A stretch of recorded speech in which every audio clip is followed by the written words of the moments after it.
दरम्यान राज्याच्या नव्या गृहनिर्माण धोरणाला मंत्रिमंडळाची मंजुरी दिली आहे। गेल्या 5 वर्षात 35 लाख घरं बांधण्याचे नियोजन करण्यात आले।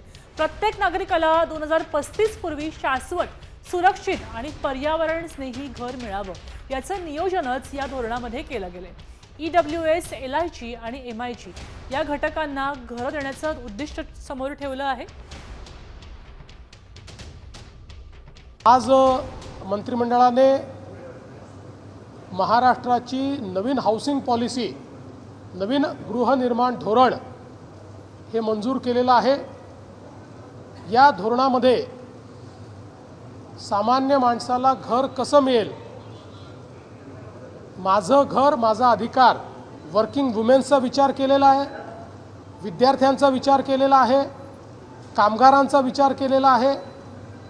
सर्व प्रकारे जे काही विविध घटक आहेत या सगळ्या घटकांचा विचार या धोरणाच्या माध्यमातून केलेला आहे।